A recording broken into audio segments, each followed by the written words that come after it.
ایران کے حکام نے کہا کہ امریکہ کے فضائی حملے سے قبل تینوں ایٹمی تنصیبات خالی کرا لی گئی تھی۔ ایک عہدیدار نے کہا کہ نشانہ بنائی گئی سائٹس میں کوئی مواد نہیں تھا جو اخراج کا باعث بنے۔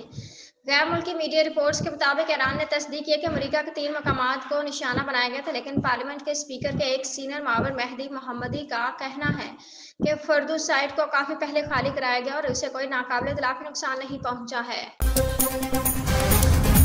اسلام آباد پاکستان نے بھارتی میڈیا کے ان دعووں کی سختی سے تردید کر دی، جس میں کہا گیا کشیدگی کے دوران اسلام آباد کی جانب سے جنگ بندی کی درخواست کی گئی تھی۔ ترجمان دفتر خارجہ شفقت علی خان کی جانب سے جاری بیان میں کہا گیا کہ پاکستان نے بھارتی جارحیت کے بعد جنگ بندی کی کوئی درخواست نہیں کی۔ اس متعلق بھارتی میڈیا کا دعویٰ بے بنیاد اور گمراہ کن ہے۔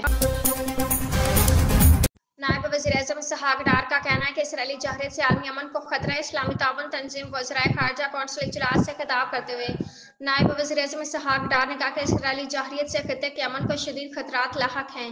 پاکستان ایران کے دفاعی موقف کی بھرپور حمایت کرتا ہے۔ انہوں نے کہا کہ عالمی برادری اسرائیلی جارحیت روکنے کے لیے فوری اقدامات کرے۔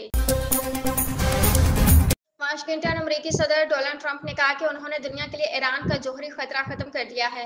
اسرائیل اب زیادہ محفوظ ہے۔ امریکی صدر ڈونلڈ ٹرمپ نے کہا کہ امریکہ نے ایران میں 3 جوہری تنصیبات پر حملے مکمل کر لیے ہیں، جن میں فردو، نطنز اور اصفہان شامل ہیں۔ روئٹرز کے مطابق ایک امریکی عہدیدار نے کہا کہ B-2 بمبار طیارے ایران پر امریکی حملے میں ملوث تھے۔